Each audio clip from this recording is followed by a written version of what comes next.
Homme de Reddit, quelle est la chose la plus difficile à expliquer à une femme? Pourquoi c'est difficile, et pourquoi ça ne devient pas difficile?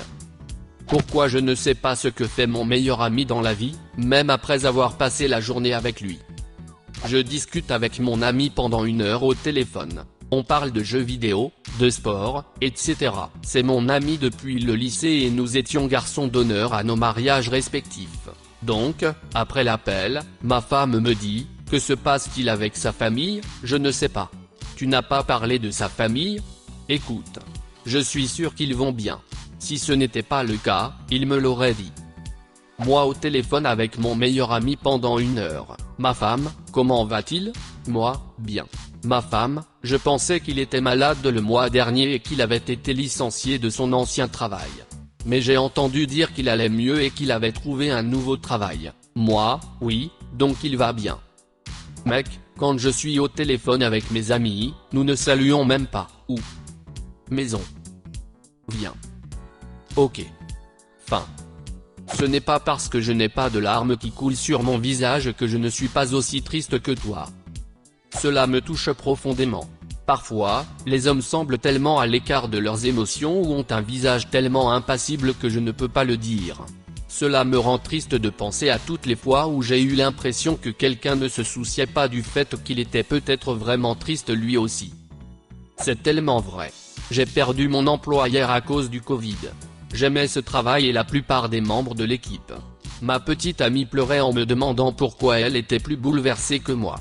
Je n'aime pas pleurer, sauf si je suis vraiment aussi triste que possible. À ce moment-là, j'acceptais simplement la réalité et je réfléchissais à ce que je devais faire ensuite. J'étais encore extrêmement triste. Je ne veux pas toujours être celui qui prend l'initiative du sexe. J'ai l'impression d'être un sale type. Je viens de dire ça à ma femme et elle m'a répondu alors arrête de prendre l'initiative. Ça ne me donne pas nécessairement l'impression d'être un sale type, mais ça me fait penser que la fille ne veut pas vraiment de sexe la plupart du temps. Lorsqu'une fille demande du sexe ou prend l'initiative à sa manière, c'est beaucoup plus amusant pour moi et cela élimine une grande partie de l'anxiété et du stress qui entourent parfois le sexe dans une relation, parce que j'ai vraiment l'impression que c'est une situation où l'on donne et l'on reçoit dans les deux sens. Pourquoi je suis dur? Non, je ne suis pas excité, je ne pensais à rien, je lisais la chute de l'Empire romain, ok. Ça fait juste ça. Les indices ne marchent pas. Dites-nous juste ce qu'il y a. Je suis une fille. Une fois j'ai dit à un gars je t'aime vraiment bien et il a dit merci. 10 minutes plus tard, il s'est retourné et a dit attends, tu voulais dire je t'aime bien?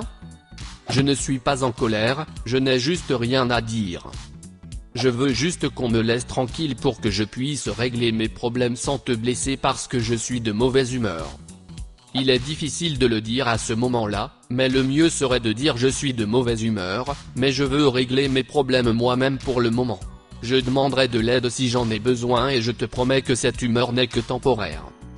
Pour faire bonne mesure, ajoutez également, la raison de mon humeur n'est pas due à toi. Tu n'as rien fait de mal. Je t'aime.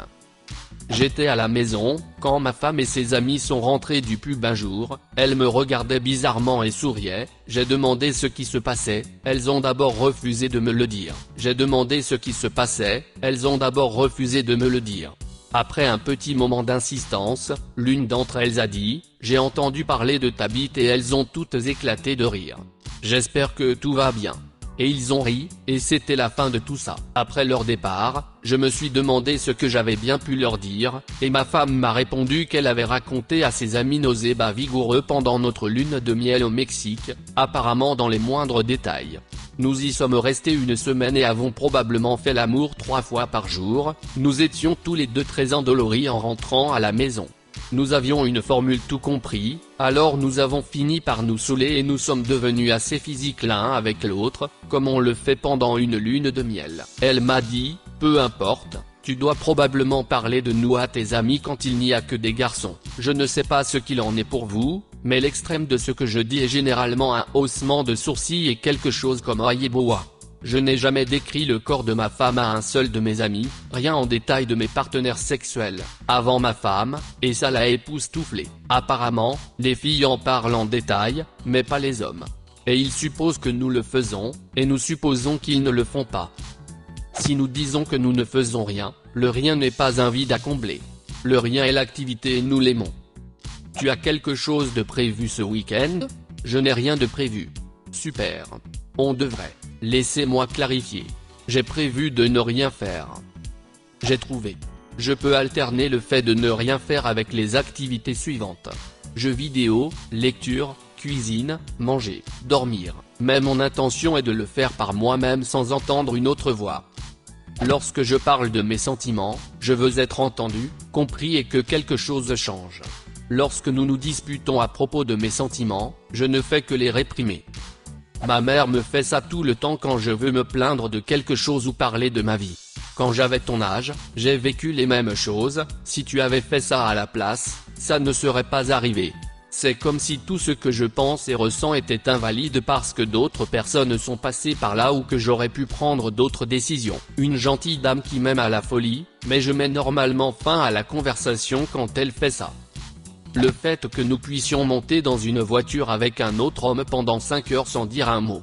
Ça rend ma femme folle.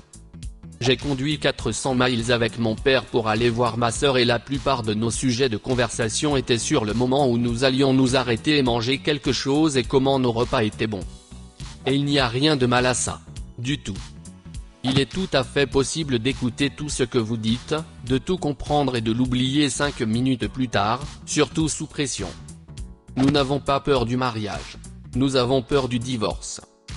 De même, je n'ai pas peur de m'engager dans une relation, je n'ai même pas peur de demander à quelqu'un de sortir et de me faire rejeter, j'ai peur de rester longtemps dans la relation et de m'investir, puis de me faire larguer. 5 ans célibataire depuis ma première et dernière relation qui s'est mal passée, et il ne semble pas que je sois prêt pour une autre relation de sitôt dans les prochaines années. Pour moi, mes sentiments. Je trouve qu'il est extrêmement difficile de transmettre les choses qui se passent dans ma tête. Mes émotions. Je ne suis pas le seul à avoir du mal à exprimer mes sentiments et mes émotions. Ce rien est une réponse parfaitement légitime à quoi pensez-vous? Et que faites-vous? Et que veux-tu faire pendant ton jour de congé? Ma petite amie s'assoit là et soupire bruyamment, grommelle et gémit jusqu'à ce que je lui demande ce qui ne va pas, ou ce qu'elle a en tête. Elle répond par rien. Ouais, c'est des conneries, tu viens de faire un tas de bruit pour que je demande, maintenant dis-moi. Une fois, mon ex-femme m'a sorti cette merde. Alors j'ai répondu par un applaudissement et c'est génial et je suis content qu'on ait eu cette conversation. Puis j'ai commencé à m'éloigner. Elle était furieuse et une dispute a suivi, mais ça en valait vraiment la peine. D'habitude, je réponds, je suis là quand tu es prête à en parler. Et je m'en vais. Vos allusions directes et claires ne sont pas toujours aussi directes. Quand vous dites cette tenue vous va bien, et que nous répondons oui, vous êtes éblouissante et que vous répondez eh bien, vous auriez pu dire ça, la moitié de mon cerveau pense s'il vous plaît, croyez-moi parce que vous êtes éblouissante et l'autre moitié pense pourquoi m'avoir demandé si vous ne me croyez pas. Ce n'est pas parce que je suis silencieuse en ta présence que je suis contrariée. Ça veut juste dire que je suis fatigué, que je n'ai rien à dire, ou que je pense à quelque chose. Pourquoi j'ai fait pipi dans mon jardin? Un nombre étonnamment élevé ces mots, 2 fois. Je dois constamment expliquer à ma femme pourquoi mon fils de 2 ans est obsédé par son pénis. Je dois lui expliquer pourquoi il veut toujours le toucher et l'attraper lorsque sa couche est enlevée. Elle ne comprendra jamais pourquoi notre bébé et son père partagent cette habitude.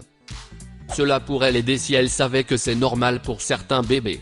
Même les filles peuvent être obsédées par le fait de toucher leur vagin, vulve. C'est une exploration du corps et c'est tout à fait naturel. Tout ce qu'elles savent, c'est que cela fait partie de leur corps. En grandissant, nous leur apprenons simplement que c'est quelque chose qu'ils font en privé et dans leur chambre, mais bon sang qu'ils courent après ces choses. Je suis désolé qu'elle ait du mal à comprendre. Ce n'est pas parce que je suis intéressé par toi que je ne veux que ton corps. Les hommes ne veulent que des choses me dérangent. Ce que je veux le plus, c'est de l'amour et de l'affection sans condition. Permettez-moi de me projeter un instant. L'amour conditionnel est mieux.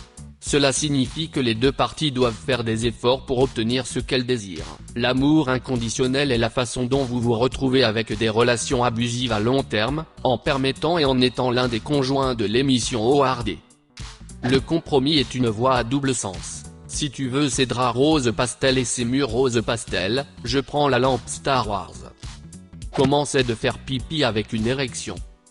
La chose la plus difficile que j'ai jamais eu à expliquer est que, si tu agis de manière distante, je vais essayer d'aider à résoudre ce qui en est la cause. Me dire que tout va bien, puis commencer une dispute alors que j'essaie de faire des câlins et de dormir, c'est le mauvais moment pour essayer de résoudre ce conflit. Surtout quand c'est quelque chose qui ne devrait pas refléter notre relation. Quand on dit qu'on s'en fiche vraiment. Oui, nous pouvons avoir une opinion sur quelque chose, mais lorsque nous disons que nous nous en fichons, cela signifie que notre opinion n'est pas assez forte pour nous faire pencher d'un côté ou de l'autre. La plupart d'entre nous ne reçoivent pas de compliments, alors si vous nous en faites un, nous nous en souviendrons toujours. C'est aussi pourquoi nous sommes souvent si mauvais à les prendre. Ce n'est pas quelque chose dont on a l'habitude. Une fois, après m'être fait couper les cheveux et avoir porté une nouvelle tenue plutôt sympa, je faisais du shopping chez Target. La caissière hispanique d'1m70 et d'âge moyen a souri et m'a dit « Tu as l'air d'un mannequin ». J'ai rougi et bredouillé un merci. C'était il y a 5 ans. Pour information, je ne ressemble pas et n'ai jamais ressemblé à un mannequin. Messieurs, quelle est la chose la plus difficile à expliquer à une femme? Laissez un commentaire, et abonnez-vous à la chaîne si vous voulez voir plus de vidéos comme celle-ci.